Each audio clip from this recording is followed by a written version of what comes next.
Thanks for tuning in today. Really appreciate that. My name is Scott. Welcome to my YouTube channel, Go Small, Live Large, all about the Class B van life, RV lifestyle. What we do here is we give you van tours, we show you places to take your van, and we give you van tips like how not to get your bike stolen. Yeah, pretty important. I'm on my fourth bike. This is my Trek bike, Marlin 6, in a really cool version of orange, and it normally sits right here on my bike rack. This was paid for largely by insurance money because my previous bike was stolen. Let me tell you how I got 3 bikes stolen over 3 years. Bike number 1 was stolen in Phoenix in a Marriott parking lot. I was in the hotel room. The bikes were on the rack, locked, and the bike rack on the van. Came by, snipped the lock, and took the Cannondale green bike, left the GT, and off they went. Bike number 2, kind of similar situation. The van was at a Ram dealer for service in Spokane, Washington. I left the second bike that was not stolen the first time around on the rack. It was locked with a not so great lock, and they managed to smash the lock, and it separated, and they took the bike. The Ram dealer lot was not fenced nor gated, so it was open to the public walking by. Very opportunistic in both cases. Third bike was stolen at a KOA campground, and this was really my fault. The campground, when I checked in, said, hey, be sure and lock your bike. Why? Because the campground was next to a public trail along a stream. So again, very opportunistic. And what it is, I unloaded the bike, leaned it up against the picnic table, did not lock it. And somebody, really good eyesight, apparently in the middle of the night, came up and snatched my bike from my campsite. Woke up the next morning and was bikeless. So that is how I lost 3 bikes. It's really simple to remedy. Tip number 1 is kind of obvious. Lock your bike. Lock your bike to something that is stationary, like the picnic table, a barbecue post, something like that where it cannot be easily lifted with the bike itself. I'm using a kryptonite lock. This is a chain link, pretty heavy duty, weighs several pounds. I love this lock a lot.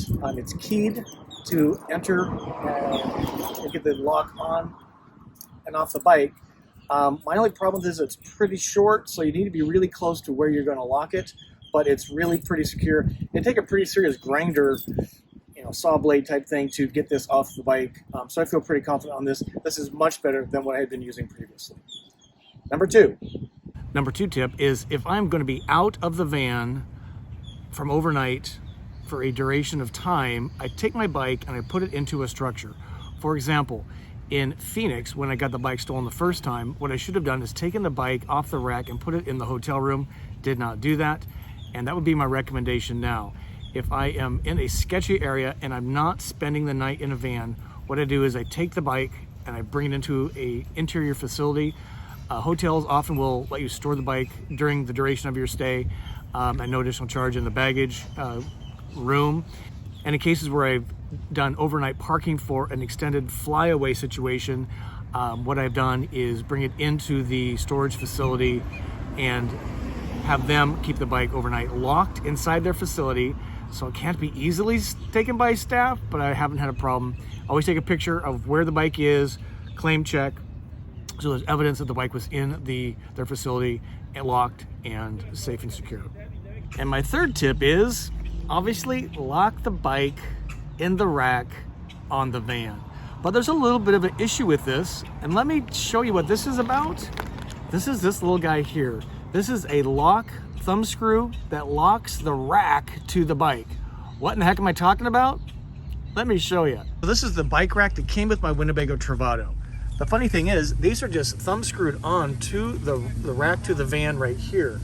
So if you're a criminal, please stop the tape and watch a different YouTube channel, because if you thumb screw remove these by twisting off 1, 2, 3, 4, you could literally lift the rack with the bike off the van in just a few minutes and off you go. It looked kind of silly running down the street with that, but nonetheless, it's not secured to the van in a safety way. So what I've done is I have called my Winnebago dealer, Winnebago Motorhomes in Rockford, Illinois. I got the manufacturer information for the bike rack. I contacted them And I purchased 2 of these locking mechanisms, and what it does is it replaces this, easy screw off, to a keyed locking mechanism.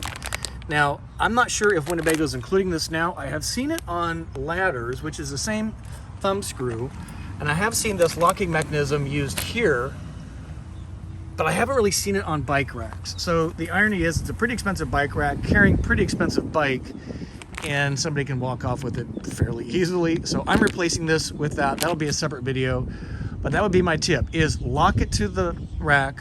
Rack is locked to the van, and that problem is largely solved. So down in the show notes for the video, I'll put the resources for the bike locking thumb screwy thing, and the Kryptonite, and even the Trek bike. This bike has, all of them have performed admirably. My Cannondale, and my Trek, and my Giant, and my Trek Marlin 6, even though they hang outside the van in the weather, they've all been really good bikes. Expensive, maybe by some standards, they're about $500–600. I want a good quality bike, but not so much so that it's a huge attraction. But hey, if you got no bike at all, even a junker bike looks pretty good. Hey, if you're into content about vans, place to take your van, history, nature, like this amazing Florida tree, subscribe to the channel. You don't want to miss a single video. And every Wednesday, 6 p.m. Central, we do What's Up Wednesday, a YouTube live show to help you be a better RVer, whether you're no time, still researching, part-time, just taking cool trips, or even being a crazy like me, full-timing in your van. I've been full-timing since February 2019. That's over 3 years continuous living in my 21-foot camper van, a Winnebago Travato. And the final couple of tips on the insurance claim. Number 1, I think being honest is always the best policy. So number 1 on the insurance claim, be honest, be upfront, have your documentation ready. And that's why I need to make a police report, just so that there is proof that the theft did occur. The second thing that I did, not necessarily intentionally up front, but on the second bike purchase, took pictures of all the receipts, because my bike was several $100s. I had another about $100 in accessories.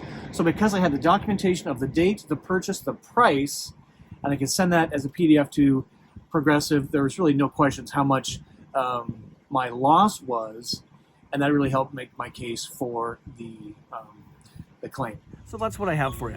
What happened to me, why, where, tips on how to prevent that from happening to you, and some tips on the insurance claim money, which has worked out pretty good in my case. I'm now on my 4th bike, my Trek, and I just love it. So with that, subscribe to the channel. Again, if you found this useful, thumb up, appreciate that. Comment below what tips and tricks you have for securing your bike. And by the way, I think all this works for an e-bike as well. E-bikes are heavy. That bike rack holds 100 pounds. So if your e-bike is less than 50 and you got 2 of them, that should handle it okay. I think all these safety tips and would apply to an e-bike as well.